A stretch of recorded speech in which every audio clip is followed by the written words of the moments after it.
மீனாட்சி வீட்டில் calling bell சத்தம். சோபாவில் அமர்ந்து டிவியில் நாடகம் பார்த்தபடி காலை உணவை சாப்பிட்டு கொண்டிருந்த மீனாட்சி காலிங் பெல் சத்தம் கேட்டதும் எழுந்து சென்று கதவை திறந்தாள். வாசலில் மகள் மாலதி கையில் பையுடன் நின்றிருந்தாள். என்னடி மாலதி, திடீர்னு எதுவும் சொல்லாமல் வந்திருக்க? நேற்று நைட்டு ஃபோன் பேசுகிறப்ப கூட வீட்டுக்கு வர்றேன்னு ஒன்றும் சொல்லலை. அம்மாவுக்கு சர்ப்ரைஸ் பண்ணுறியா? எங்கே, நீ மட்டும்தான் வந்தியா, தம்பி வரலையா என்று ஆச்சரியம் கலந்த தோணியில் வாசலை நோக்கி கண்களை நோக்கி மீனாட்சி பேசினாள். மகள் மாலதி பதில் பேசவில்லை. வீட்டிற்குள் உள்ளே நுழைந்தாள். அவளுக்கென்ற அறைக்கு சென்று பையை வைத்துவிட்டு வந்தாள். என்னடி, நான் கேட்டு எதுக்குமே பதில் சொல்லலை, நீ பாட்டுக்கு உள்ளே போகிற வெளியே வர்ற என்று மீனாட்சி மீண்டும் கேள்வி கணைகளை தொடுத்தாள். நீயும் இப்படி பேசாத, அங்கே தான் அவர் பள்ளிக்கூடம் நடத்துகிற மாதிரி கண்டிஷனாக இருக்காரு, நீயும் அதையே பண்ணாத என்று கோபமாக மாலதி பதில் அளித்தாள். மீனாட்சிக்கு ஒரே மகள் மாலதி, மருமகன் பிரசாத். இருவருக்கும் திருமணம் கடந்த 6 மாதத்திற்கு முன்தான் முடிந்தது. மருமகன் தனியார் அலுவலக கணக்காளர். மீனாட்சி கணவர் சுந்தரம் 10 வருடத்திற்கு முன் நடந்த விபத்தில் இறந்து விட்டார். மீனாட்சி தனி ஆளாய் மாலதியை வளர்த்து படிக்க வைத்து கட்டி கொடுத்தார். என்னடி, இப்போ நான் என்ன கேட்டேன், ஏன் இந்த கோபம் என்று மாலதியை பார்த்து மீனாட்சி கேட்டார். பின்ன என்னம்மா, பெத்த பொண்ணு வீட்டுக்கு வந்திருக்கேன், வந்ததுமே வரிசையாக கேள்வி கேட்டால் கோபம் வருமா வராதா? வந்து உட்காந்து அப்புறம் கேட்க வேண்டியதானே? உள்ளே நுழைந்ததுமே பதில் சொல்லிகிட்டே தான் வரணுமா? இது என்ன வீடா இல்லை பள்ளிக்கூடமா என்று மாலதி கூறினாள். தாயே, வந்து உட்காரு, அப்புறமா சொல்லு, டீ குடிக்கிறியா என்று உபசரிப்பில் இறங்கினாள் மீனாட்சி. சூப்பர், அப்படி கேளு அம்மா, சாப்பிட்டு முடித்தது அப்புறம் டீ போட்டு கொண்டு வா என்று மாலதி அம்மா மீனாட்சியிடம் கூறினாள். சாப்பிட்டு முடித்தாள் மாலதி. சில நிமிடங்களில் சூடான காஃபியுடன் வந்தாள் மீனாட்சி. இருவரும் எடுத்து குடிக்க ஆரம்பித்தனர். அம்மா, நீயும் அப்பாவும் எத்தனை வருஷம் ஒன்றா இருந்தீங்க என்று மாலதி கேட்டால் அம்மாவிடம். உங்கள் அப்பா கூட 20 வருஷம் ஒன்றா இருந்திருக்கேன். பாவம் அந்த மனுஷன், அவர் போய் நம்மளை வாழ வச்சுக்கிட்டு இருக்காரு. பென்ஷன் பணம், விபத்து காப்பீடு, அதை வச்சு தான் நாம் வாழ்ந்துக்கிட்டு இருக்கோம். ஆமாம், இதை ஏன் கேட்குற என்று மீனாட்சி கேள்வி கேட்க, அதெல்லாம் ஒன்றும் இல்லை, உனக்கும் அப்பாவுக்கும் சண்டை வந்தது இல்லையா என்று மாலதி கேட்டாள். ஏண்டி திடீர்னு இப்படி கேட்குற என்று சந்தேகமாய் மீனாட்சி கேட்டாள். அட சொல்லுமா என்று ஆவலோடு மாலதி கேட்டாள். சண்டை போடாமலா? சண்டை வராமல் எப்படி இருக்கும்? சண்டை போடுவோம், அப்புறம் பேசிக்குவோம், சேர்ந்துக்குவோம் என்று மீனாட்சி கூறினாள். எந்த மாதிரி விஷயத்திற்கு சண்டை வரும் என்று மாலதி கேட்டாள் அம்மாவிடம். மாலதி, என்ன உனக்கும் தம்பிக்கும் எதுவும் சண்டையா என்று சந்தேகமாய் கேட்டாள் மீனாட்சி. ஆமாம் அம்மா, அடிக்கடி சண்டை வருது என்று சலிப்போடு பதில் கூறினாள் மாலதி. என்னடி சொல்கிற என்று அதிர்ச்சியாய் கேட்டாள் மீனாட்சி. ஆமாம்மா, என்னையே ஏதாவது கோளாறு சொல்லிக்கிட்டே இருக்காரு, கோபம் வருது எனக்கு என்று சலிப்பாய் பேசினாள் மாலதி. என்ன மாலதி, வேலைக்கு போக சொல்கிறாரா என்ற கேள்வி மீனாட்சிக்கு. வேலைக்கு போக சொல்லலை, வீட்டில் அவர் இருந்தார்னா இதை பண்ணாத, அதை பண்ணாத, இப்படி உட்காராத, இப்படி ஏன் தூங்குற, டிவி பார்க்காத, செல்ஃபோன் நோண்டாத என்று குறையாவே சொல்லிக்கிட்டு இருக்காரு. அது எனக்கு சுத்தமாக பிடிக்கலை. அப்படி பேசாதீங்கன்னு சொன்னேன், கேட்கவே மாட்டேங்கிறாரு.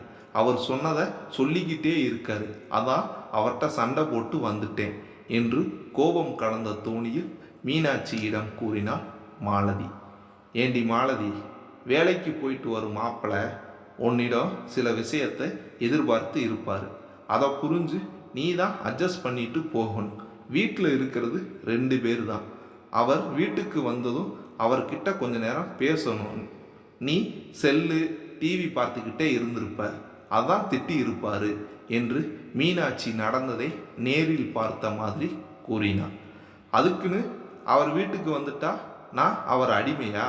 அவர் சொல்கிறத தான் கேட்கணும்னு எதுவும் சட்டம் இருக்கா? நான் சந்தோஷமா இருக்கணும், அவ்வளவுதான். யாருக்கும் நான் அடிமை இல்லை. அதை பண்ணாத இதை பண்ணாத என்று சொல்லக்கூடாது. எனக்கு சுத்தமாக பிடிக்கல, அதான் டைவர்ஸ் பண்ண போகிறேன். அப்போ தான் என் அருமை அவருக்கு தெரியும் என்று மாலதி கூற பலார் என்று கன்னத்தில் அறைந்தாள் மீனாட்சி. என்னடி பேசுகிற? விவாகரத்து வாங்குற அளவுக்கு பெரிய பிரச்சனையா இது? பைத்தியக்காரி, கல்யாண வாழ்க்கை அப்படின்னா என்ன நினச்ச? அப்பா இல்லாத பிள்ளை என்று ஒன்றை அடிக்காமல் வளர்த்தது தப்பாக போச்சு, அதான் இப்படி பேசுகிற என்று ஆவேசமாக மீனாட்சி கூறினார். என்னம்மா என்னையே அடிக்கிற? அப்போ நான் அந்த ஆளுக்கிட்ட அடிமையாக இருக்கலாம், அது தப்பு இல்லை என்ற கேள்வி மாலதிக்கு இருந்தது. என்னடி பேசுகிற? அடிமைனா என்னடி? புருஷனுக்கு பணிவிட செய்வது ஒன்றும் அடிமைத்தனம் இல்லை, அது நம்மளோட கடமை. வேலைக்கு போயிட்டு களைப்பாக வர்ற புருஷனுக்கு தேவையை புரிஞ்சு பண்ணித்தர்றது ஒன்றும் அடிமைத்தனம் இல்லை. வீட்டில் இருக்கிற நம்மளை மாதிரி பொண்ணுங்களுக்கு அது வேலை, அவ்வளவுதான். இதில் என்ன அடிமைத்தனம் பார்த்த என்று மீனாட்சி கூறினார். என்னம்மா சொல்கிற? நான் சொல்கிறது தப்பா என்று புரியாதவளாய் மாலதி கேட்க, ஆமாடி, நீ சொல்கிறது தப்பு தான். தாம்பத்தியம் என்பது சாதாரணம் அல்ல. கணவன் மனைவி 2 பேரும் கடைசி வரை ஒன்றா இருக்கணும். நல்லது கெட்டது எது வந்தாலும் இருவரும் அதை நல்ல விதமாக எதிர்கொள்வோம் என்று உற்றார் உறவினர் முன் அக்கனி சாட்சியாய் வைத்து தான் கல்யாணம் பண்ணுறோம். கல்யாணம் என்பது 1000 காலத்து பயிர் என்று சும்மாவா சொன்னாங்க? தாம்பத்தியம் வாழ்க்கை தற்போதைய காலகட்டத்தில் கொஞ்சம் விளையாட்டாக மாறிவிட்டது. சின்ன சின்ன விஷயத்திற்கெல்லாம் சண்டை, உப்பு சப்பில்லா பிரச்சனைக்கு சண்டை, இப்படி சண்டை போட்டு விவாகரத்து கொடுக்க வர்றது என்று மீனாட்சி தொடர்ந்தாள். குடும்ப நல நீதிமன்றத்தில் தற்போது ஏராளமான விவாகரத்து வழக்குகள் இருக்கு. அதற்கான காரணம் பார்த்தா இப்படி சின்ன சின்ன விஷயங்கள் தான். பேசி முடிக்க வேண்டிய விஷயங்கள் பேச நேரமில்லை, அத்துடன் பொறுமை இல்லை இருவருக்கும். எங்கள் காலத்தில் கூட்டு குடும்ப வாழ்க்கை, மாமனார் மாமியார் கொழுந்தன் நாத்தனார் மச்சான் மாமா தாத்தா பாட்டி என்று பட்டியல் நீண்டு கொண்டே செல்லும். அத்தனை பேரையும் சமாளித்து குடும்பத்தை நடத்துவோம். இப்போ இருக்கிற தாம்பத்திய வாழ்க்கை திருமணம் முடிந்ததும் தனி கொடுத்தனும், யாரையும் வீட்டில் சேர்ப்பதில்லை, இருவர் மட்டும் வாழும் வாழ்க்கை. விரும்பிகளா இருக்கீங்க அப்படின்னா கூட இருவரும் சந்தோஷமாக இருப்பீங்களா? அதுவும் இல்லை, சில்லறை சண்டை போட்டு அதுக்கு விவாகரத்துக்கு போகிறது என்று இப்படி வாடிக்கையே ஆயிடுச்சு என்று மீனாட்சி ஆதங்கத்துடன் தாம்பத்தியம் பற்றி பாடம் நடத்தினாள். மௌனமாய் இருந்தால் மாலதி. கன்னத்தில் விழுந்த ஒரு அறை போதும் என்றபடி. இல்லைம்மா, நான் சும்மா சொன்னேன், நான் உன் பொண்ணுமா, அப்படியெல்லாம் முடிவு எடுப்பனா என்று சமாளித்தபடி அங்கிருந்து நகர்ந்தாள் மாலதி. இன்றைய காலத்தில் விவாகரத்து என்பது மிக சர்வசாதாரணமான விஷயம் ஆகிவிட்டது. பொறுமை, விட்டு கொடுத்து போவது, இவையெல்லாம் கணவன் மனைவி இருவர் இடத்திலும் குறையும் போது யார் பெரியவன் என்ற எண்ணம் வருகிறது. அதனால் வருகிறது பிரிவு. சில நிமிடம் இருவரும் அமர்ந்து பேசினாலே பிரச்சனை தீர்ந்துவிடும். கணவன் மனைவி தாம்பத்தியம் என்பது 1000 காலத்து பயிர் என்று சொல்வார்கள். தாம்பத்தியம் என்றால் என்ன என்பதை உணர்ந்து உணர்வு பூர்வமாக இருப்போம். விவாகரத்து என்பது குடும்பத்திற்கு பிடித்த கேடு, அதை தவிர்க்க பார்ப்போம்.